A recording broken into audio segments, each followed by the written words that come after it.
Good evening and welcome to my YouTube channel. I am Germinal Van, author of three major books, all available on Amazon.com. Today I want to talk to you guys about the minimum wage law and income inequality. But before we dive into this topic, let's define what the minimum wage law stands for.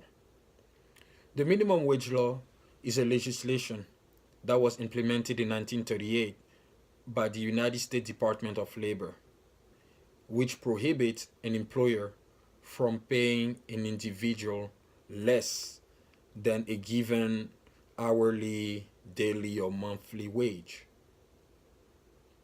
It also has two political meanings. The first political meaning is that it prevents an employer from exploiting the labor of the employee. It also means that it enables an employer to discriminate against an unskilled worker, so against a low skilled individual. Today, the minimum wage law is $7.25 an hour. The Democratic Party wants to increase that to $15 an hour, so they want to double the minimum wage. Of course, that sounds good. We're like, oh, why not? $15 an hour. That's cool. True, but it's extremely flooded. And why is it flooded? Before the minimum wage was implemented in 1938, an unskilled worker or a low skilled individual could easily get a job without a specific set of skills. To the employer, what mattered at the time was the fact that so long as the individual could fulfill the task of the job, we're going to hire him and he's going to do his job and take his pay. So that, for instance, helped the minorities, especially the black family. At the time, during Jim Crow laws, of course, black people did not have political rights, but they have economic rights. The black family was structured as one block, as a unit, same as the white family, the Jewish family, or any other kind of family. But since the minimum wage law was implemented, the black family was also destroyed. I'm going to elaborate on that later on. When the minimum wage law was implemented, what happened was that they also increased the demands of qualifications to get a entry level position. So the first minimum wage law was set at 25 cents an hour, if I'm not mistaken. So an employer could not pay an individual less than 25 cents an hour. So basically, what an individual means was either no skill or a vocational education in order to be competitive in the market. And then they kept increasing the minimum wage law. So they were asking also for an individual to have a high school degree in order to be competitive in the market. Then they're asking you to have a college degree. And now in 2019, as I'm speaking, they're asking you to have a college degree with experience just to be able to get a entry level position, which to me is insane. Completely insane. Because the purpose of an entry level position is that the worker has no practical skills yet. He only has a theoretical skill, the knowledge of the job. So it makes it difficult for people to get hired.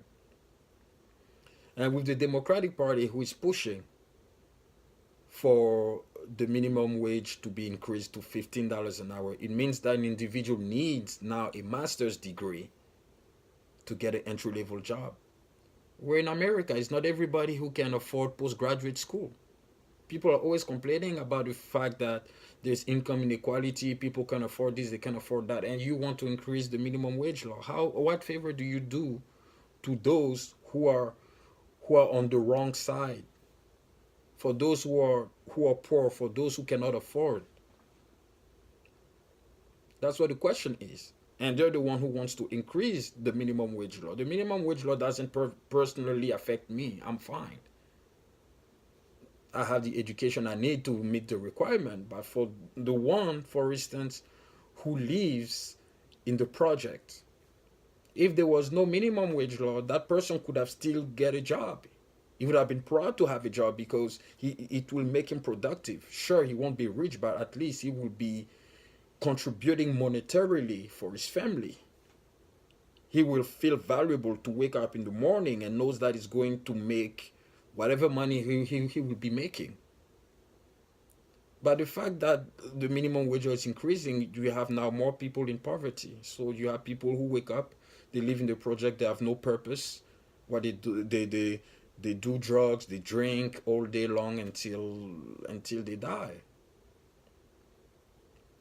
In the 1960s, when Lyndon Johnson invigorated the war on poverty, the only thing he truly did was to amplify the power of the welfare state. Because for those who couldn't find a job, they have to go on welfare. And if you go on welfare, you literally trap yourself into a perpetual state of poverty. So the government can control you. And this is how the black family got destroyed. Because the government, in order to give money to a black family, the woman has to be a single parent. So the man has to leave the house, as I explained in the last video. And how the minimum wage law is related to income inequality. Because now the market is so restrained with all these rules and regulations and license that people need to get in order to be competitive in the market, as I said, it creates more poverty. And it creates a huge disparity between those who the minimum wage law doesn't affect and those who could not even find a job at all.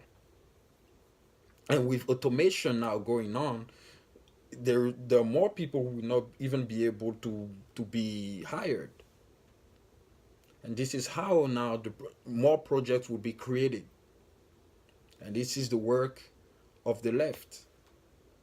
They kept increasing these laws saying that, oh yeah, it's for the benefit of the people. But the people instead are harmed, especially minorities, in every way.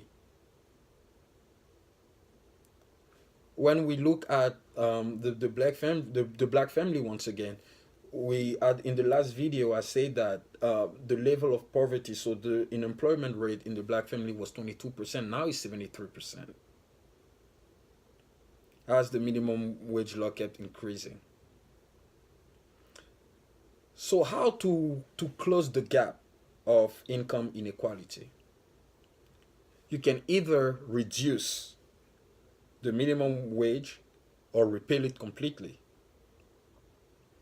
Personally, I know repeal it sounds extreme or harsh, but I think that would be the way to help poor people because they will feel productive. Although that they do not have the skill, you can still hire them to do something that will make them feel valuable for them, for their inner sake, and for their family. Because when you give the opportunity to an employer to discriminate against a low-skilled individual, you don't do any favor to society at all. Instead, you're just creating two different kind of people, and then you are blaming the employer, saying that he's exploiting the work of the employee, which is not true. I think if the minimum wage law was repealed, people would have still have a way to live for themselves, to make money for themselves, instead of being subjected to a law that says that you need to have that kind of qualifications in order to be competitive on the labor market. And this is what's going on right now.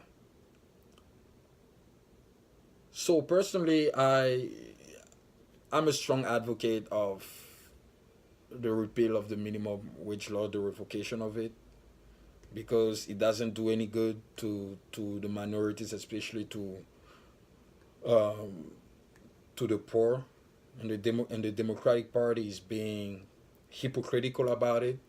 They say they want to help the poor, but they want to increase the minimum wage law. To me, it's completely nonsensical and it's antagonistic. You can't pretend to you can't pretend to want to help somebody, but you want to pass laws that will make difficult for that person to economically prosper. It doesn't make sense, and that's what the Democratic Party is doing. So I truly hope that the minimum wage law will either stay the way it is or even be reduced. I deeply hope that it will even be repealed, because it will substantially reduce the income inequality gap. Because the truth is, people cannot be all equal. Of course, people will never have the same salary. Because people don't have the same skills. But hiring an unskilled person at least gives him the chance to make something for himself. And I think that's how you help a poor person, not by using government to give him money that he didn't work for and put him into a perpetual state of poverty. Welfare doesn't help people. It keeps them into poverty for the rest of their lives. So repeal the minimum wage law if necessary and bring people back to work. It's time to roll up our sleeves and create wealth for ourselves and for society as a whole. Thank you very much for listening to me, and please leave a comment or a like.